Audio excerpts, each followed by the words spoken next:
আসসালামু আলাইকুম। আশা করি সবাই ভালো আছেন। আমাকে ডায়াবেটিস রোগীরা সবসময় জিজ্ঞেস করে, "ডাক্তার সাহেব কোথায় ইনসুলিন দিলে সবচেয়ে ভালো?" আমি বলি যে ইনসুলিন দেওয়ার জন্য ৪ টি জায়গা আছে। তবে সবচেয়ে ভালো হলো নাভি থেকে ৪ আঙ্গুল দূরে ডানে অথবা বামে দিবেন। এই জায়গায় ইনসুলিন দেওয়ার সুবিধা হলো যে এখানের আমাদের চামড়াটা অনেক মোটা থাকে। বিশেষ করে চামড়া থেকে নিচে যে ফ্যাট লেয়ার আছে, আমাদের ইনসুলিন দেওয়ার উদ্দেশ্য ওই ফ্যাট লেয়ারের ভিতরেই। তবে নাভির চারপাশে ফ্যাট লেয়ার বেশি থাকে বলে আমরা সবচেয়ে প্রেফার করি ইনসুলিন দেওয়ার জন্য সবচেয়ে ভালো জায়গা।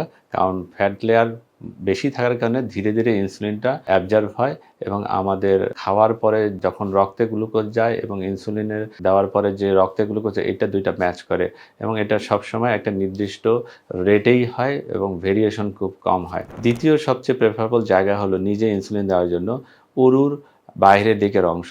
এখানে রোগীরা নিজেরটা নিজেই দিতে পারবে। আরও ২ টো জায়গা আছে যে জায়গায় ইনসুলিন দেওয়া যায়। তবে সেক্ষেত্রে রোগী নিজেরটা নিজে দিতে পারে না। অন্যের সাহায্য নিতে হয়। যেমন বাহুর বাইরের অংশে এবং আমাদের উচ্ছদেশের উপরে এবং পিছনের পাঁজরের হাড্ডির নিচে এই জায়গায় চামড়ার নিচেও দেওয়া যায়। তবে সেক্ষেত্রে অন্যের সাহায্য নিতে হয়।